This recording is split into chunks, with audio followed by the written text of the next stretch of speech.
introduce muna ako para sa mga taong hindi ako kilala. Ako si Troy Tubatay sa grupong Tapsilog. Ay, Tapsilog tuloy. Sorry, nakakabahan eh. Ang Bible verse lang po natin ay Daniel 2 verse 22. He reveals deep and hidden things. He knows what is in the darkness, and the light dwells with him. NASB. In Tagalog version kasi, hindi ko naintindihan eh.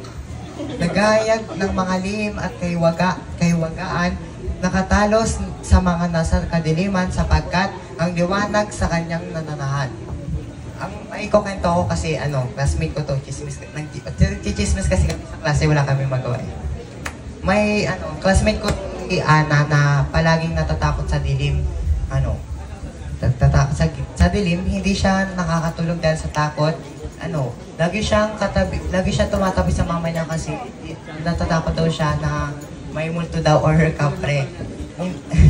Isang gabi, nanalangin siya sa Diyos. Sabi niya, Panginoon, tulungan mo ako na hindi matakot sa dilim. Pagtapos niyang manalangin, biglang nakaramdam ng isang liwanag na pumasok sa kanyang puso. Naintindihan niya na ang Diyos ay nasa kanya at alam niya na lahat ng bagay, kahit na ang mga bagay na sa kadiliman, hindi siya matatakot sa dilim dahil alam niya na Diyos ang nagbibigay ng liwanag sa kanyang buhay. Magandang story yan, no? Kala mo totoo. Makukuha ang aral natin doon kasi walang talagang maisip eh. Diyos ang nagbubunyag ng mga lihim. Pakasabi nga po, Diyos ang nagbubunyag ng mga lihim. Diyos ang nagbubunyag ng mga lihim.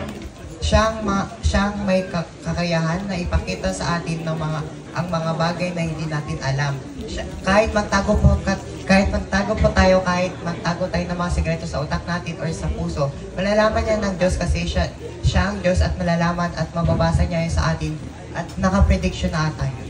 Number 2, Diyos ang may alam ng lahat. Pakisabi nga po, Diyos ang may alam ng lahat. Kahit na ang mga bagay na nasa kadiliman ay alam niya na lahat. Alam niya na lahat ng mga sekreto natin since birth. Lahat ng mga kasalanan natin ay napatawad niya na at yung nakalista na ata ang ating mga istorya sa bawat araw. Number 3, liwanag ng Diyos. Pakisabi nga po. Liwanag ng Diyos. Ang liwanag ng Diyos ay nasa Kanya at siya ang nagbibigay ng liwanag sa ating buhay. Siya lang po ang magpapatawad sa atin at siya lang ang maglilinis gamit ang Kanyang dugo. Siya po ang isang Diyos natin at wala nang iba. Ay lamang po. Maraming salamat.